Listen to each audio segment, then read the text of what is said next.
For a young reader, my advice is start writing and write whatever you want. And it can be a comic book, it can be a novel, it can be a short story, but just write and write for pleasure and whatever your imagination wants. Today, I'm honored to share a conversation I had with Caroline Fernandez. She is a award-winning children's literature author whose work blends imagination, curiosity, and history. From her early days as a parenting blogger to now having published over 17 books, Caroline has built up a body of work that speaks to both children and families alike. She writes stories that are fun, purposeful, and full of life. Some of her books include the Asha and Boz series, Grandmasaurus, and Plague Thieves. In our talk, she shares why she started writing, her creative process, how she wrote her first book, why she champions women in STEM, and how a quiet, book-loving kid grew into an author who now inspires others to read, write, and wonder. I hope you enjoy it as much as I did. Here's Caroline Fernandez. So what got you into writing books? You were a blogger. You were a blogger at first, and then you had children, and I Yeah. heard that you got into writing. What got you into it? Well, I think probably being a lifelong reader got me into writing. I always loved going into bookstores and libraries. My parents role modeled reading to me all my life, and but I started going into bookstores and libraries, going, you know, why don't I have a book here? And this is something doable that I could potentially do. And so I actually started blogging because I wanted to start pitching magazines for writing feature pieces. But at the time, you needed to have an online portfolio, and a blog seemed to be the easiest, most efficient, most free way to get a portfolio going. And so I started writing about what I knew, which was being, in the parenting lifestyle, things to do with kids and recipes and family activities. And so it blew into becoming a parenting blog back when parenting bloggers were, when it was a young thing in the world. And from being a family blogger, I honed my skills in writing, and then I started doing guest articles on other websites, and then brands started getting interested in working with me and doing writing for like Fisher Price and Nikon and General Mills. And then from there, I finally said, you know what, if I don't start writing a manuscript for a book, I will never find the time to do it. And so it was a very strong decision of, I need to start writing a manuscript, and it went from there. What was your first book that you worked on? My first book totally stemmed exactly from being a family blogger. It's called Boredom Busters. It was published in 2014 from a publisher in the UK called Seco Publishing. And it's over 50 activities of like crafts and recipes and maker type of stuff that you can make using home and classroom supplies. So it properly went it like it's a nonfiction kids book that is about making activities, but it was a great experience in that I wrote the manuscript while I was pregnant, because I honestly thought, after this child is born, I'm never going to have a free moment to myself again. So I might as well start now. And then I pitched it while during nap time while he was sleeping, and I ended up getting a book contract shortly after, and then they published it about a year later. Like, it was a great experience in making something happen for yourself, even when you're a busy mom, even when you're a busy parent. And because I have three children altogether. I had two children at the time. And it was really, if you want to get something done, you need to make the time to do it and just make it a priority for yourself. Were you surprised that after you wrote it, it got accepted so quickly and you had it published within a year? Um, there was a lead time in what I was in and then I got a lot of really nice rejection letters. So it wasn't like the magic first email I sent out, it got accepted. I did get a really nice file folder filled with rejection letters to keep as souvenirs. But that was also a really good opportunity to learn about how to get up from challenges and how to keep going. And like now having been an experienced writer, when I write something, I'm like, geez, why isn't anybody taking this? Like, I have the experience. Whereas back then, it was just pure hope of, I'm just going to keep going until I get an acceptance on this. I'm not going to give up because I didn't know to give up. I thought, this is my hobby. Some people go to like book club, some people go to choir practice. I was just, in my off time pitching the book. But I was absolutely thrilled when I got the letter. I thought it was like the most amazing milestone that I could get at that time. It was really pretty wonderful. And then to actually see the book come out, and to work with, in the between of working with an editor and learning how to, switch up a manuscript and all that sort of stuff. And I that was my first book. Um, Beginner's Luck, I actually got a really big award nomination for it. And I didn't even know to be expecting an award nomination just because it was also new and because it was the first of everything. Um, Me being me now, I wish I could go back and be like, geez, Carolyn, back in 2015, you should be way more excited about this book nomination because it was like, it's a really tough thing to get. But it's, if you could go back and tell your younger self something, that would be it. Like, hey, you should, enjoy this a little bit more. It sounds like you're pretty resilient with and persistent, even though you had those rejection letters.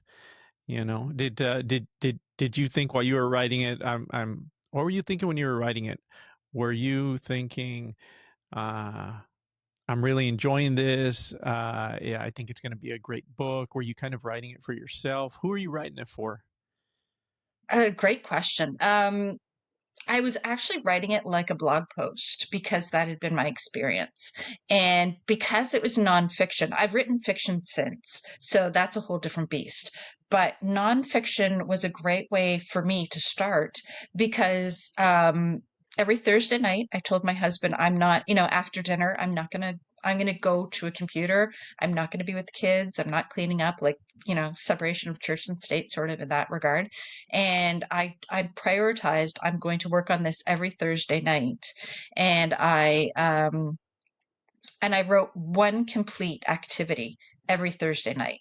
And that was my goal of, it wasn't, to get to a plot twist because it wasn't fiction or anything like that. It was very attainable of, I'm going to write one activity from start to finish and write it well. And so that was the way. And it really was like I chipped away from it, chipped away on it, piece by piece that way. It wasn't like taking on this great big project. It was one little bit once a week, and then I didn't touch it for the rest of the week. So at that beginning when I was writing it, it truly was just like little attainable goals that I could do. And, and at the end, and it was productive because at the end of the night, I was like, check, I've done that. That was good. And I just chipped away at it. I was going to ask you that. I wanted to know what your process was. So on Thursday nights, the husband takes care of the kids. You got your time to sit down and write. How many hours would you write for? And would you write until a certain time, or would you say I'm going to write like X number of pages and then stop? Did you tell me about that? Yeah.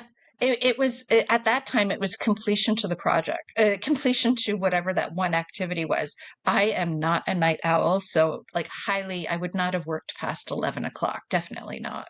That's just not in my system to do that. Now, fast forward 17, 16 books later, I've written 17 altogether. It's a very different process. Whereas I write during school hours now, and I write when I have a project, I write almost every day, and it is now my process is I plot everything out because I write fiction now. I have books which are I have the nonfiction, and then I went to picture books, and then I wrote early readers, and now I've written historical middle grade fiction. So I have a huge breadth to that I can work from. But for each project and each book, I plot out from start to finish what the main points are that I'm going to hit in each chapter or on each page turn. And that's how I attack a book now it is what are the plot points. And normally now when I sit down, I try to write a chapter in a sitting, and it doesn't have to be a well-written chapter. I've changed my thinking in that I don't need to write perfect the first time around. I just need to have a really bad first draft. That's my goal. And I think you can, just getting a really bad first draft is a great way to write, because it gives you something to work on later. And it means you never have writer's block because you're not working for, the perfect sentence or the perfect paragraph. You are just trying to get, a really bad first draft, and be happy with a really bad first draft because you've done it, and, celebrate that. Yeah, I think that's great advice, to sometimes we want to complete something and we want to do one draft and have it be perfect. Like if you sit down and do an email, or if you're going to do some project, you sometimes you get wrapped up in the minutia and you don't really get the whole overall picture, and kind of whittle it down like you're carving something into something beautiful. Well, and we can all I'm really good at getting caught in the details. Like I can overthink things to, gold medal Olympic level. Like I'm really good at that. But I also realize that that's not very productive, and it's not super efficient. And though I do that in like every other part of my life of, what should I wear today? What should I pack for kids' lunch? What are we going to do for, the next celebration coming up? When it comes to a book, I I put it down into working parts, and I think you can do that in whatever your passion project or career is, to think what are the working parts that most efficiently will get done. And I block it off into, okay, this is research, and when I feel research is done well enough, then I move on into, okay, what are my plot points that I want to hit. And when you break things down into bite-sized pieces, you can like check them off a whole lot easier than if you're trying to go after one great big thing. I mentored an author once, and they had written a fantasy novel which was like far, far too long. And it was like, I don't know, I want to say like 600,000 words, which is that's a trilogy. It's not one book. And it's like you need to know what your start and finish is for things. It's important not only for the creativity of something, but for the business of selling a book as well. Like there's a business component to it where, publishers want your book to fit into a certain template. It has to be this many words. It has to, fall into these categories, and you can't get lost in the journey of it. You really need to keep to your road directions and know your map. And it's as much about the road there as it is like the full journey that you're doing. So you've written several books. You've the Asha and Boz series, Grammosaurus, Plague Thieves, and Stop Reading This Book. Hmm. So, of all the books that you've written, which one would you say is your favorite? It's like having a favorite child. You're not allowed to do that. You're not allowed to have a favorite book when you're a writer. But I guess the best thing to say is that the next book being published is always closest to my heart because it means that it's about to get read and that it's about to go out into the world. So, right now, at this point, the closest to my heart is Ash and Baz Meet Gladys West, which comes out May 13th. And it is part of the Ash and Baz series, which highlights women in STEM, which is science, technology, engineering, and math. And it's dear to me also because it highlights real women in history who've done amazing things but didn't necessarily make it into the history books. And this book, which is book 5 in the series, is especially special to me because Gladys West is actually living, and she is an American mathematician who did the math, which is the basis of modern day GPS. And I was able to send her email questions, and she, through her daughter, she very graciously wrote me back. And it's the first book that I've written of someone who is actually going to read the story. And I know that she has actually read the story. And that's really like, as a writer, you don't often get to do that, especially when you're writing like biography type of work. So that's pretty amazing to me. That's pretty awesome. I like STEM myself, and I wanted to ask you, why did you pick women and STEM in particular? Why STEM? Is that an interest of Well, yours? actually, actually, I have to. Okay, this is a hot confession right now. I am terrible in STEM myself. I was an English major all through school. I was never good at science and math, and technology pretty much didn't exist when I went to school. But it's a really good hot point for kids these days. It's a very sellable category in books. It's something that I think that girls should be interested in, and kind of kicking my younger self that I wasn't, but I wasn't exposed to it, and I didn't have a great talent for it, and thus it got lost. Now, as a writer, what I'm doing is I'm taking these big STEM subjects and I'm breaking them down to what it's Ash and Baz is for, like the kindergarten to grade 3 reader. So it's taking really big subjects and breaking them down to bite-sized pieces for kids. And I think that's really important. And I think it's very important to show girls that STEM is a topic that they can connect to. And I really like the women in STEM aspect of it, because as a woman, you're kind of like, well, we should be lifting up other women. And the history books are wonderfully filled with men who have done great things and made great advances through the world. But there are some women who, deserve some pages in those books, and their stories, I think, deserve to be told. And especially like Gladys West. I would be lost without Gladys West. I could not get myself to any place without GPS. I use it like almost every day. And who knew that there was a person behind it? Because when you think of stuff that's in your phone, kids just take it for granted of, oh, the map will get us there. They don't think about, how does the pizza place know to deliver a pizza to my house, and how do they find my house? And we have Gladys West to thank for that. So I think it's kind of, bringing a little bit of history, but also some, realism to kids, saying, technology has a person behind it. Somebody thought that up. And in the book, what I do in all the Ash and Baz books is, there's a class activity that the two characters, Ash and Baz, have to do. And those class activities you can do at home or in the classroom. And so with Ash and Baz, Meet Gladys West, there is cardinal cardinal directions, which, when you think about it and you're like, holy cow, I don't know what cardinal directions are. Well, we all do. It's actually north, south, east, and west.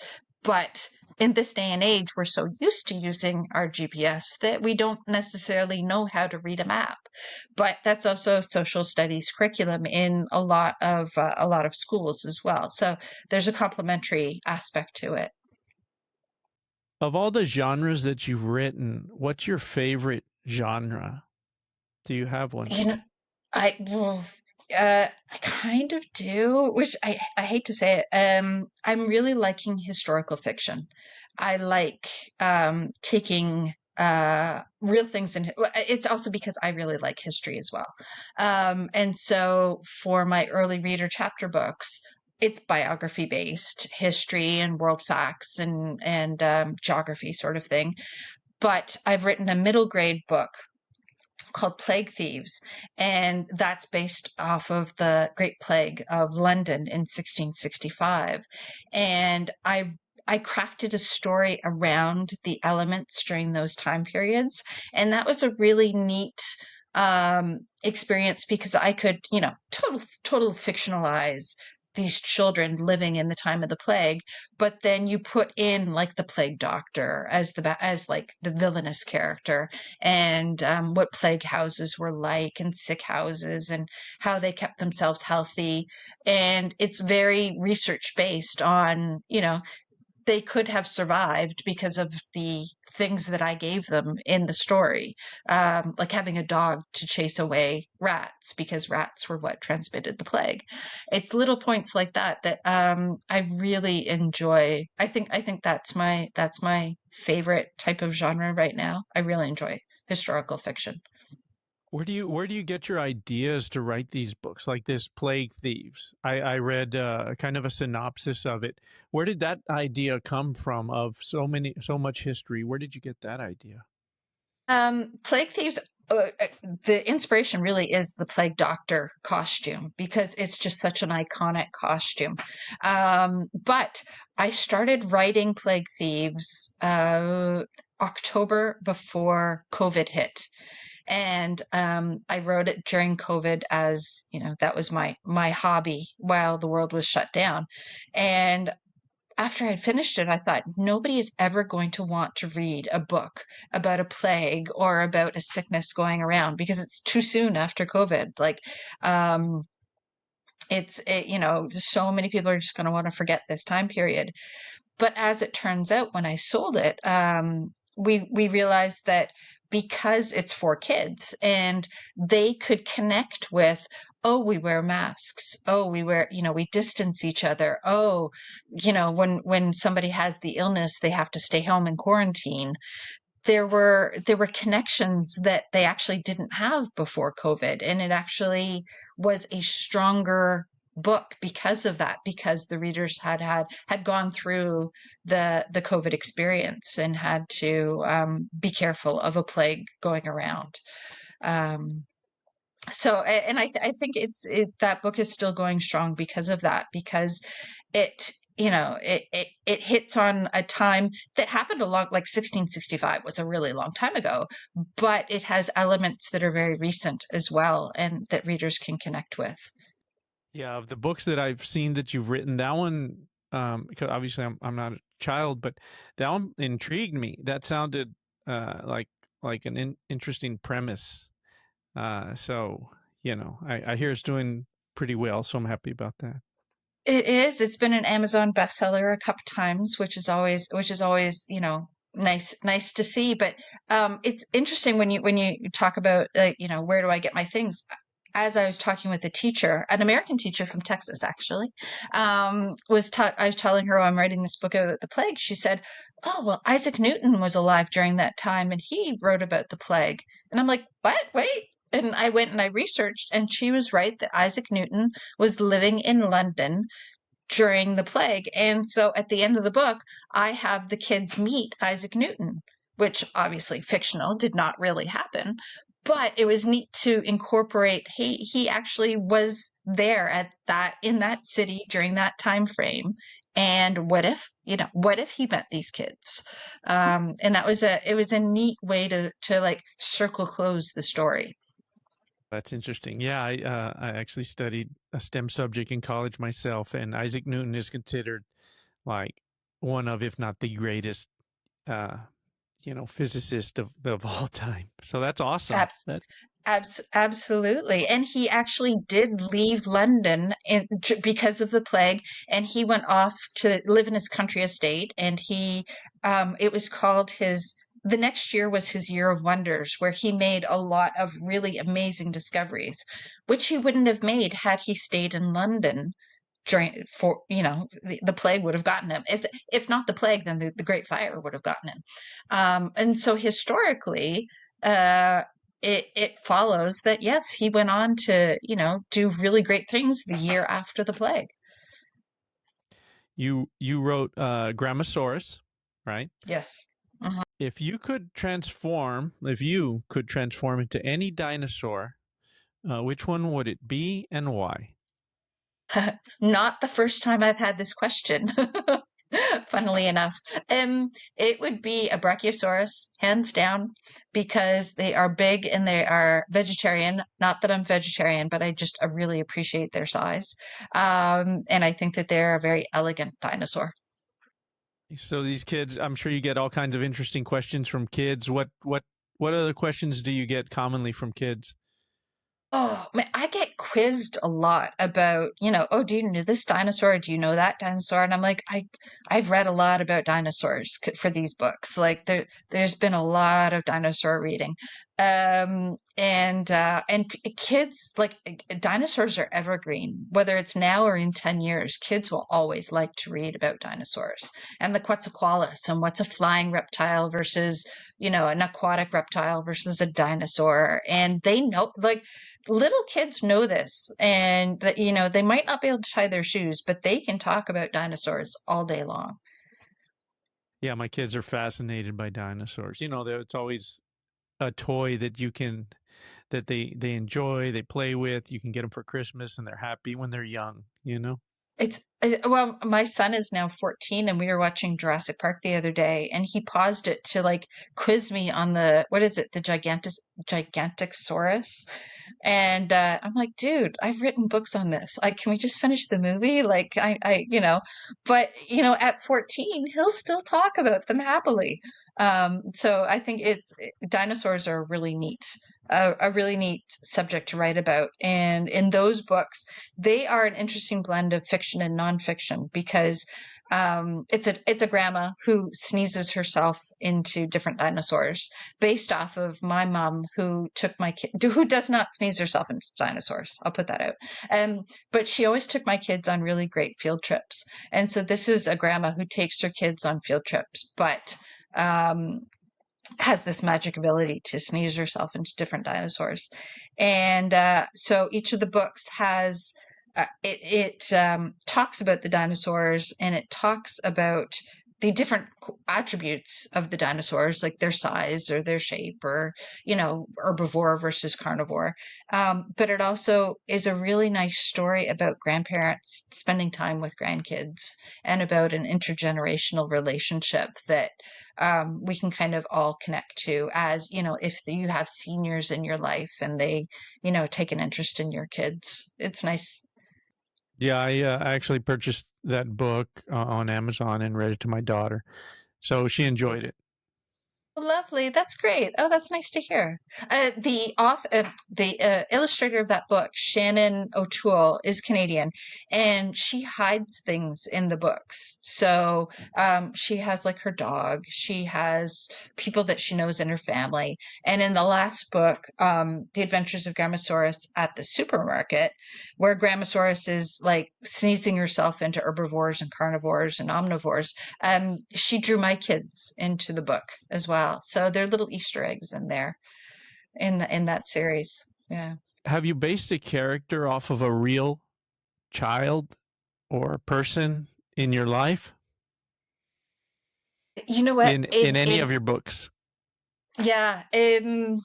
As a teaser, I have a book coming out in 2026. They're going to change the title of it, so I can't say what it's going to definitively be. But I've taken some of my family names and put them into the characters, like great grandparents and like way back in the day, um, to kind of play homage to them. And as it turns out with the Ashan Baz books, I didn't mean to write the characters this way, but as it turns out, um, one character, Baz, is a very anxious kid who is super quiet, super introverted, and as it turns out, that's very much me. And Asha is a very curious kid, and she's very outgoing, and she's very artistic, and that turns out to be the illustrator Dharmali Patel. And we didn't know each other when I was writing the books, and that certainly wasn't the way. But as it turns out, as we're reading the books, I've always connected that, man, you're Asha and I'm Baz. And we like it wasn't planned this way, but this is like it just hits our personality so well. Yeah, I think I heard you say that. I guess you're more of a more quiet introvert is kind of how you described yourself, I think.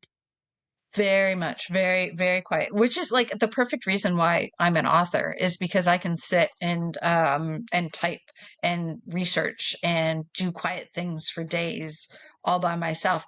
Unfortunately, part of the business of being an author is you need to go out and you need to do book signings and you need to do school visits, and that I find to be like the most challenging part of my career is actually having to go out and be like a person in the world, because that's just not it's not my nature, and I kind of find it exhausting.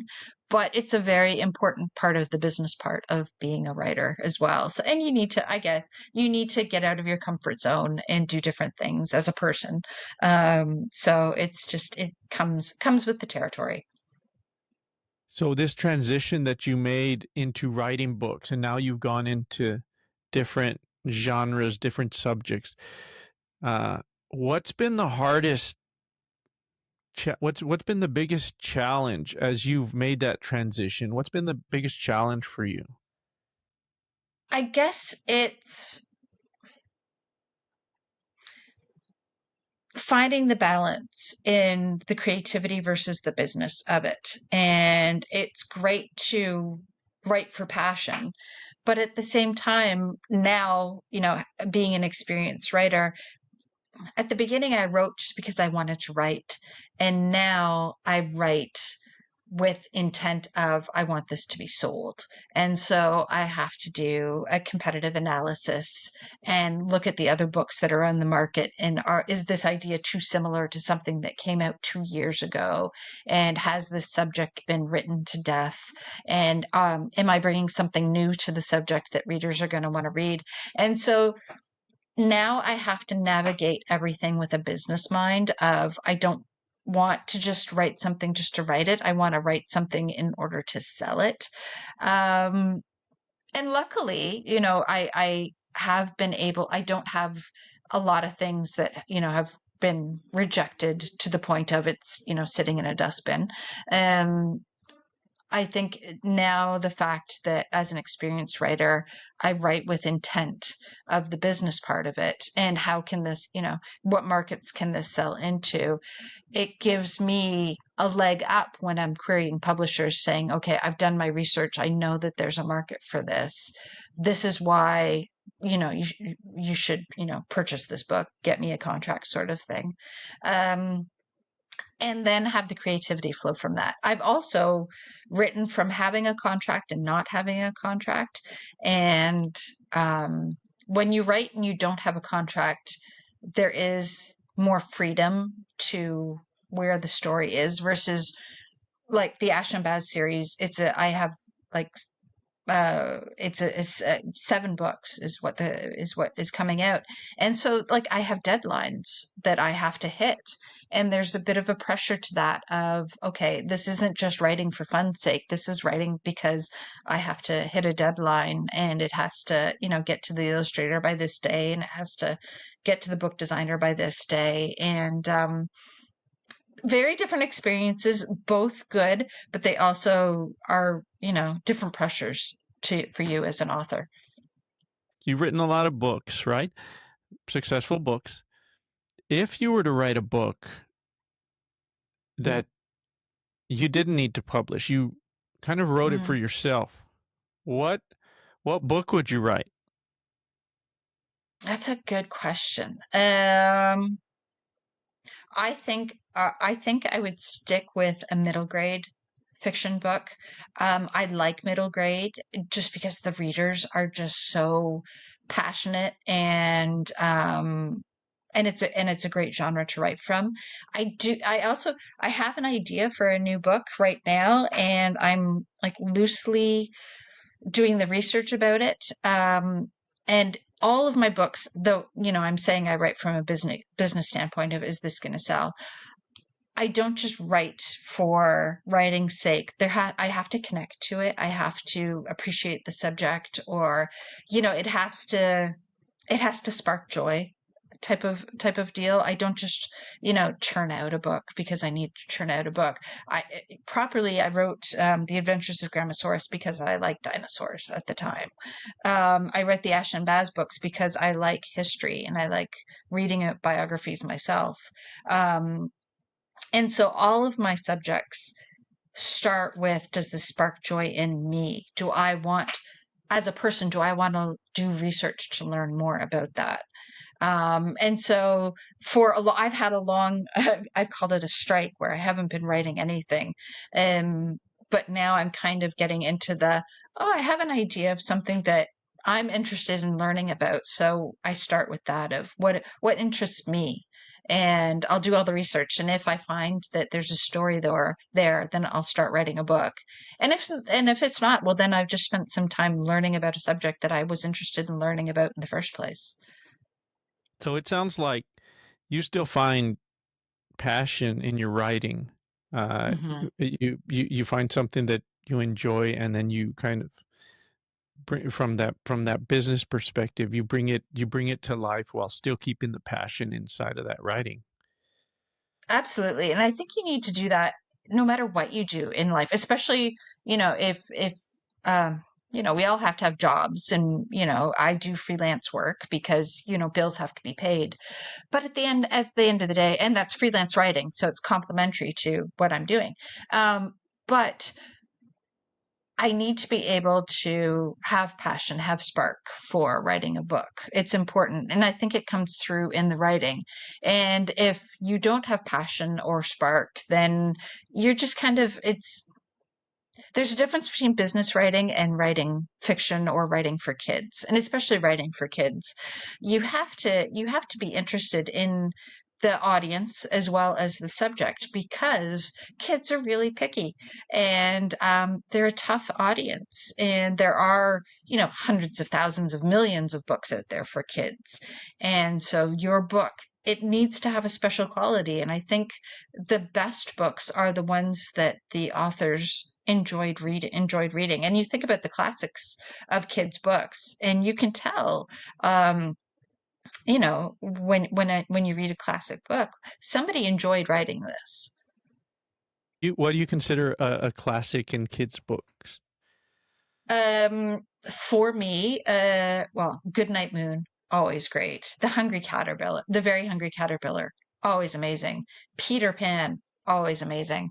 um Robert Munch books, who is a Canadian author. He writes picture books, which are amazing. And I had the pleasure to interview him in person once. And he was just as lovely as his words are on a page. And I think classic books are, Where the Wild Things Are, also a really awesome book. Um, the best books are timeless. They aren't teaching. They aren't. They aren't telling you necessarily, how to live, but they entertain at the same time as giving you some insight. Here I am telling them they don't tell you how to live. Yes, they do, because Where the Wild Things Are, it teaches actions and consequences. The kids get sent to bed because he was misbehaving without dinner, but then there was dinner after. When he woke up, there was dinner for him. So it does give you. So I'm totally being a hypocrite in that respect of, yes, it does teach you something, but they're timeless. They aren't.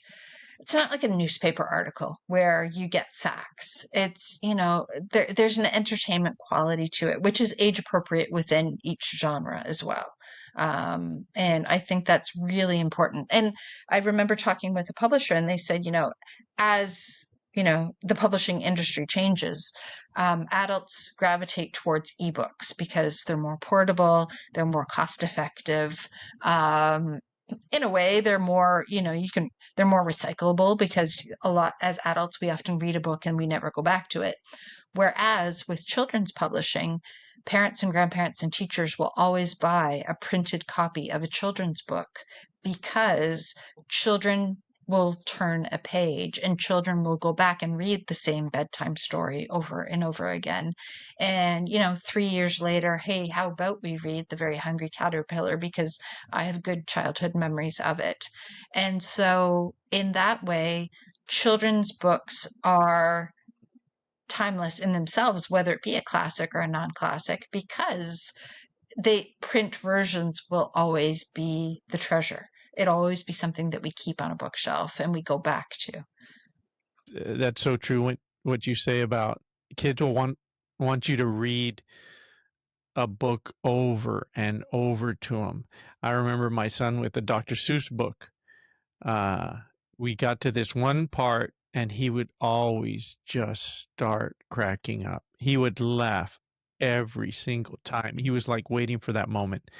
So I can completely understand what you're saying. And kids like memorize the pages and you can't skip a page because they'll be like, no, no, no, no, you forgot to do the, quack, quack, quack or whatever. Like they know. And even if they are not reading, like but they will memorize it and they will know, oh, this is what's coming next. And so it's really, reading to kids is really important. And again, I love reading, and that's why I became a writer. But it really helps kids learn about what to expect next, and to figure out what their own classics are. And when you think about kids' books, quite often when you're reading a story time, they'll either lean in to look at the pictures or they'll sit back to just absorb the story. And so there's posture in reading as well. And it helps kids really relax and be mindful of just being present. And, I, for one, am a big fan of kids not being on screens all the time. There's something really valuable in turning a page rather than, swiping right. What book do you wish you had written besides your own? Oh, goodness. Well, it would have been nice to write Harry Potter, wouldn't it? Like that was a good that was it. That book did kind of well, and has had so many spin-offs with movies and costumes and all that stuff. Everybody wants to write the absolute bestseller of books, but I think it also hits to where you are, what topic you're writing about, what audience is out there. It's all very subjective as to what book is going to be the bestseller of the week of the year. But um, yeah, writing a good wizard story would have been a good filler for the career. If you had a time machine like Mm. Asha and Baz, okay, Mm-hmm. and you could go back in time,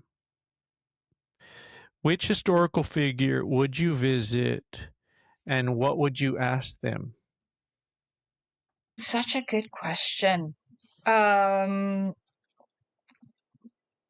Such a good question. Because I really should choose a female character to be true to the Ash and Baz series. But I'm not because Leonardo da Vinci would be a great guy to have a cup of coffee with and talk about math and science and art and history. And was he a wizard or was he not? Like, let's get to the heart of all those like stories about him. Yeah, I would say Da Vinci would be a really cool coffee date. If you could bring one of your characters to life from one of the books you've written, who would it be and what would you do? Oh, interesting question. Um, I would say I would bring to life Rose, who is the main character from Plague Thieves, because in the story she's a girl who becomes orphaned because her parents die from the plague, and she really is a survivor and a caregiver, and she attracts four other kids to her by way of helping them, and they all kind of survive through the plague together. And individually, they probably wouldn't have survived, but communally, they are stronger as a group. And I would like to bring her to life. A, because I'm a caregiver and I feel like, this poor girl alone in the world, but also she's really resourceful and smart and mature for her age. And I think those are characteristics that would do well in any time period. And so to bring someone plucked out of, 1665 in a book, she would do well in the modern world just because of the character of who she is as a person. And, she's just good and kind and thoughtful and, but strong and a reluctant hero who rises to the occasion, and I think that she would do well in the modern world. As you were saying that, I kind of pictured you talking about yourself in some small way. That would be nice. Yeah, it's a nice thought. It's a nice thought. Possibly, yeah. Yeah, and I didn't go in with the intention of writing a strong, reluctant female hero. I was writing about a brother sister who were doing their own thing, but then, after chapter two, the brother like took off on her and she was alone in the world. And she was alone, but at the same time, there was always somebody on the cusp of being with her. Like she was meeting friends and never like being alone, but never really being alone because of a community that she sort of created. And I guess there are some similarities to me in that I do enjoy creating community and I enjoy having friends and being a friend sort of thing. So yeah, and lifting each other up, like let's help each other survive this great big bad world. So yeah, there are traits in there, certainly. Where do you get your inspiration? The world around me. So when I was writing the Grammosaurus series, it was because my son was interested in dinosaurs, and so I wrote about dinosaurs. Um, when I wrote about plague thieves, I had been seeing a lot of plague doctor documentaries and that sort of stuff, and that inspired me to write Plague Thieves. So really, it's about the things that are around me that kind of spark my interest and properly am I interested in learning more about that subject. What do you hope a child feels when they're done reading one of your books? Oh, honestly, I hope that a child feels more relaxed. I feel like reading should be a time out and from the real world, and it's not something that you're quizzed on. It's not something that, you need to study for a test. I hope that after reading one of my books, a child feels more relaxed, more calm, more, oh, that was, I enjoyed that experience. And whether it be a picture book versus a middle grade book, like they should, instead of leaning in, I hope they just like lean back and take a breath. Do you think that's why you read a lot? You get that feeling yourself? Absolutely, yeah, yeah. I find reading is a great way to escape the world and really just take a moment to not be scrolling and not to be rushing. It's taking time for yourself. And as a reader, like I don't always have a book on the go. I'm not always reading for pleasure. Like I read for information, I read for research. Um, but I think it's really important in order to take breaks and pauses from the world and the rush. And we're very go go go type of society, and I think that reading does allow you to take a pause. What have you learned about yourself while writing all of these books? I have learned I really am a good researcher. I'm not too bad at writing. Copy editing is my kryptonite because I don't love going over things over and over again, though it's a very important part of the process. um I find that I am absolutely a deer in headlights when it comes to being the center of attention at events. but I've also learned that there are ways around it and that you can do hard things when you kind of make it comfortable for yourself. So, at the beginning, I would like fret about uh, being, at a book signing. But now I call author friends and I'm like, hey, do you guys all want to do a book signing together? Because it takes the pressure off of me, and it creates a community of, hey, we can cross promote each other's books. We can, if nobody shows up, at least we have each other. It means that their publishers will, support my publisher. And I've learned that I can be resourceful in that fact of, at the beginning, it was very, I'm going it alone. And now I kind of approach writing, well, from the event standpoint of, it doesn't have to just be me. And I'm happy to share the spotlight, and other authors are happy to, come along because it's an opportunity for them. And though in the marketplace, we are competitors for shelf space and for book contracts and for writing jobs. Community is much more important, and being able to lift each other up and to be able to support each other and to be fans of each other's work is very important. And it's very rewarding, I find. Um, and so I would much rather do a book signing with three other authors, and we've had a good time together and been able to, promote each other's books, rather than me being the star with a microphone doing a Q&A. I find that it's much more rewarding, personally and professionally, when you can help each other up. And you take a challenge and turn it into a success. Whereas, I have trouble doing it all by myself, just personally in myself. But if I do it with other people, it's a way around it. Like, you don't have to have the pressure of doing it all on yourself.